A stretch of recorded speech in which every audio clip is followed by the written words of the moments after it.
Bashmi Shai Barak Yahweh Bahashim Shai, salvation to the elect, peace, blessings, and honors to all the brothers doing this truth. So I come to you today. The title of the lesson today, pretty much, let me talk up because I'm a little bit loud in here. The title of the lesson today is Prince of the Power. We are princes of the power, but I don't want to get that misconstrued because we know who the Lord ordains the prince. Yahweh Shai is the prince, but just like Yahweh Shai is the prince to the one that sits on the throne, the Father Yahweh, we, the elect, will be princes to Yahweh Shai. You see what I'm saying? So the Bible speaks of princes, the 12 princes, which were the heads of their father's home, and I believe it to be Numbers. It speaks of different princes. King David was set up to be a prince, and it even speaks of saying that we won't have a prince during this time of our our punishment right now, us being in bondage. We won't have a prince, but we are princes ourselves if you could understand it through the Spirit. The 144 elect, hopefully that hopefully that I am one. Peace, blessings, and honors to the brothers that are, and hope, and the hopeful elect, which I am, hoping to be elect. But to go past that is to show that whoever the elect is are princes right now. We're going to be princes to Yahweh Shai, which is going to be our king. And Yahweh Shai is a prince to Yahweh, which is his king. The same way you're a king to your woman, and she's your princess. You see, she's not your queen, but she's your princess. It really is just, there's order. There's an order. There's levels to this. I'm gonna get that right quick. 1 Corinthians chapter 11. I'm reading it off the computer right here, and I got a Bible right here, King James Bible right there too. I just got it spread off. First Corinthians chapter 11. I can't turn this around. I don't know how to. Chapter 11, verse 3. But I will have you know that the head of every man is Christ, and the head of the woman is the man, and the head of Christ is God. So exactly like I said, Yahweh Shai is a prince to the King Yahweh. The 144 elect, the 12 apostles, are going to be prince to the King Yahweh Shai. And then on and on and on, all the way down. And the 144 elect is going to be kings. When we get our crowns, we're going to become kings over the rest of the Israelites that are reborn into the other side. We're going to be kings. We're going to be set up high. We're going to be, the great. We're going to have, that statue in the kingdom for being a part of the 144 elect. So there's different levels. You see, that's what I'm trying to say. We're princes right now because we ain't got our crowns, but we're working. We're doing this work in the truth in order to try to work to get our crowns. If we get our crowns, we're going to become kings. We're going to be kings, a nation full of kings and priests. You see what I'm saying? Of course, we're going to have a king of kings above us, sitting higher than us.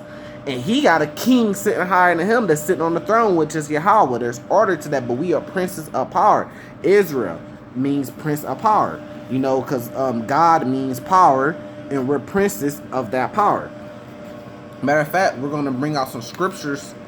We're just going to go bring out some scriptures to back that up. Actually, before we jump into that, let me, because I'm in the spirit, I'm trying to do this in order. This is actually my first time ever on the Blue Letter, which I got from some of the brothers, that I learned off of. If you're going to learn off anybody, the best people to learn off is your brothers in this truth, That's what I glorify myself in. I'm not scared to say, I learned off this brother. I learned off that brother, watching this brother in the truth, or watching that brother. He taught me something. I learned stuff off many brothers that ain't been in the truth longer than me, brothers that have been in the truth only a little bit longer than me. I learned off all type of brothers. You see what I'm saying? Here.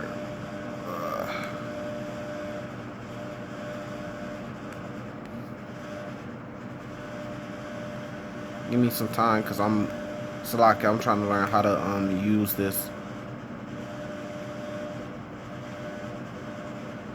blue book thing. So I'm gonna jump into Revelations chapter 3, verse 11. If it pulls it up, this is really why I just stay in the Bible. Behold, I come quickly, hold fast, which thou hast that no man take the crown. So the Lord is saying, behold, he's going to come quickly in these end days. But you got to hold fast that no man takes your crown. I brought that verse out to show that we got crowns waiting for us. You see what I'm saying? Just to bring out the proof that we do have crowns waiting for us. That's why the Lord is saying, behold, hold fast that no man taketh your crown. Here, that no man taketh your crown that you have waiting for you right now. Proving that we have crowns. Crowns for what? Kings get crowns, right? The prince, a little crown. But we all know that a king get a crown. So we princes right now waiting for that crown so we could become kings. You see what I'm saying? All over again. Oh yeah, right here. James chapter 1 verse 12. Blessed is the man that endureth temptation.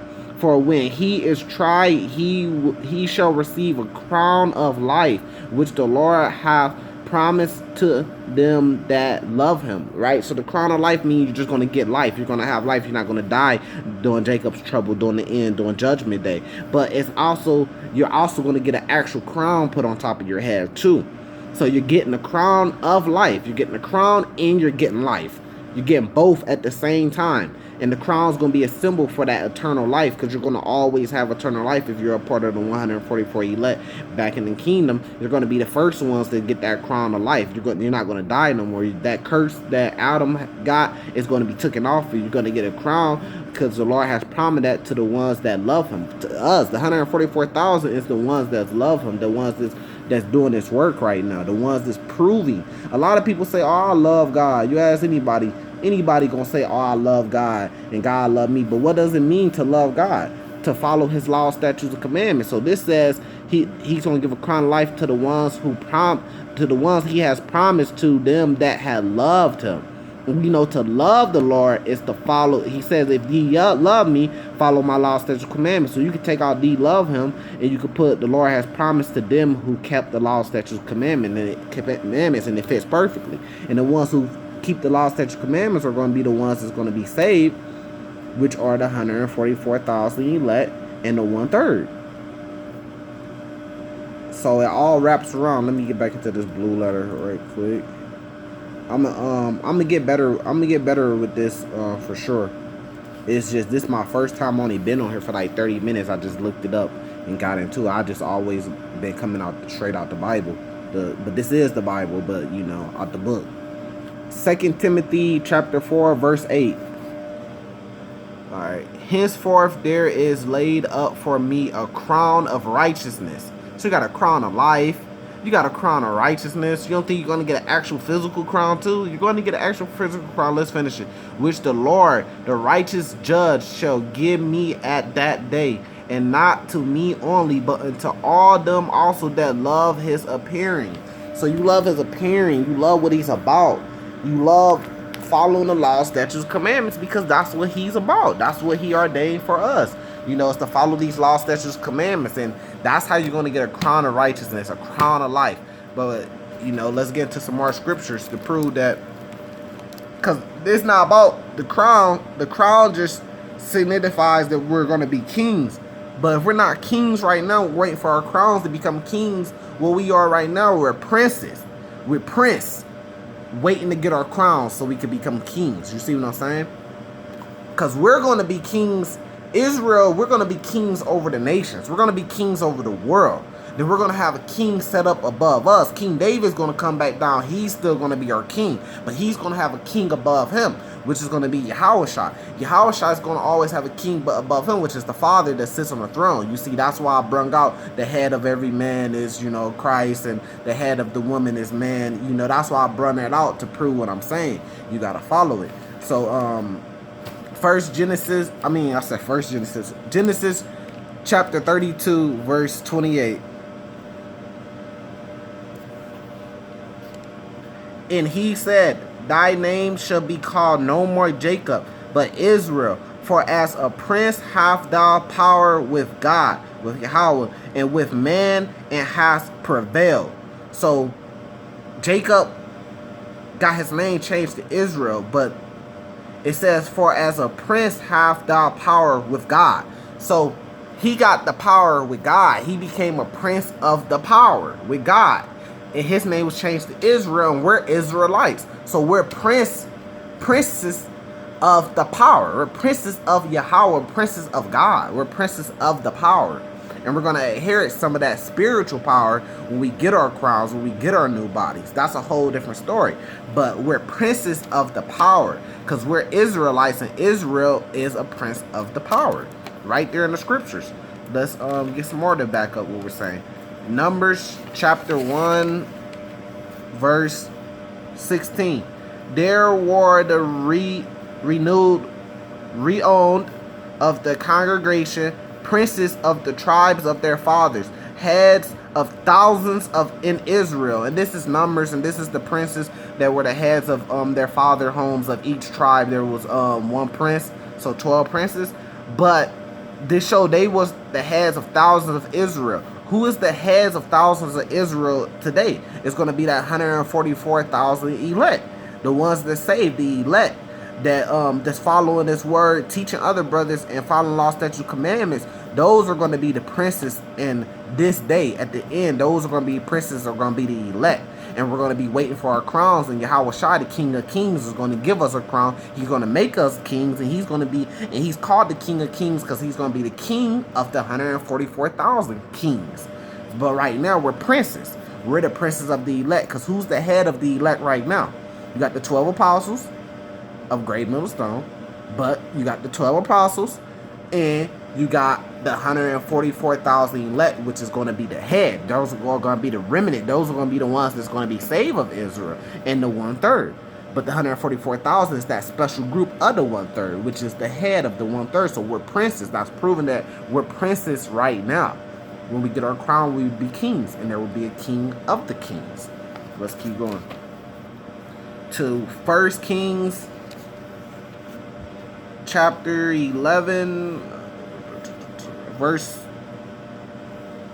34. Howbeit, I will not take the whole kingdom out of his hand, but I will make him prince all the days of his life, for David my servant's sake. So we know King David became a prince, right? But see, the Lord called them a prince because to the Lord he was a prince. To the Lord you always going to be a prince. But to Israel he was a king. You see what I'm saying? So to, just like I said, to Yahweh Shai, we're going to be prince. But he's called the King of Kings because we're going to be kings over the rest of Israel. Israel's going to be kings over the rest of the nation, but there's going to be levels to it. But he's going to be the King of Kings because he's going to be the king of the kings of Israel. But the other nation is not going to be kings. There ain't going to be no more kings of other nations. They're going to have their top tribes, but they're not going to be considered kings. The only kings on earth are going to be considered of Israel. And then you're going to have the King of the Kings. But we're going to be a prince to that same king too. But he called King David a prince. He said, I will make him a prince in the days of life for David, my servant saint. But we all know his name was King David because we looked at him as a king, but he was a prince to the Lord. You got to understand the levels. You got to understand the levels and the order. Who I choose because but this is the point I want to get, because who I choose because he had kept my commandments and my statutes. So the Lord chose him to be a prince because he kept the law, statutes, and commandments. The same way the Lord is choosing 144,000 elect and the apostles to be princes right now because we are the only ones on earth. The only ones on earth choosing to keep the law, statutes, and commandments to the best of our abilities and teach other men to keep the law, statutes, and commandments to the best of their ability because no man is perfect. So we the only people on earth. So the same way he chose King David to be a prince, he's choosing 144,000 elect, 12 apostles, which is part of 144,000 elect, to be princes right now. Until we get our crowns of life, our crowns of righteousness, and we're kings. Gotta understand it. And that's why I'm bringing out all these precepts. This is why you bring out precepts. Yeah, these different moments and different times, but you bringing out precept upon precept to prove it, to back it up. To make that point stronger. Ephesians chapter 2, verse 2. Wherein in time past ye walked according to the course of this world, according to the prince of the power of the air, and the spirit that now worketh in the children of disobedience. So this is showing that the prince of the power of the air, we know Yahweh Shai is the power of the air. He's the heir to the throne, you know. And we start walking in disobedience. We start walking in the world. But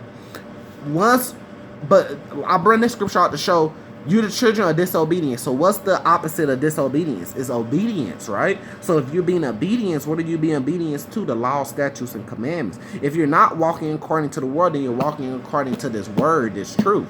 You see, so we gave up the world to walk towards the world of this truth, the word of this truth. And we gave up being disobedient, because every single one of us could be disobedient, but we gave that up to try to be obedient, try to keep the Sabbath day, to try to keep all the 600 plus law, statutes, and commandments, to try to keep, you know, the Passovers and all these high holy days, wear our fringes and stuff like that. You see what I'm saying?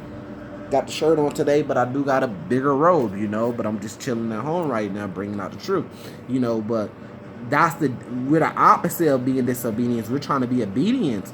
And once you be in obedience, you're also just like the prince of that power of the air. But he's the prince of the power of the air to the throne. We're the prince of the power we're princes to him. You see what I'm saying? He's our king. Back to the very beginning of this video. We're the princes to him. He's our king. He's a prince to the one who sits on the throne. That's his king. Under us is going to be the nations, and we're going to be kings to the nations. And then we're going to have a king of the kings, which is our king, which is Yahweh Shai. So, you know, with all that, hopefully you understand it through the spirit, through the parables, through the precepts. Barak Yahweh Bahashim Yahweh Shai, Barak Yahweh Bahashim Yahweh Shai, salvation to the elect, salvation to the princes. Follow this word, continue to do the law, statutes, and commandments, continue to send those prayers up, and teach other brothers his truth. Shalom.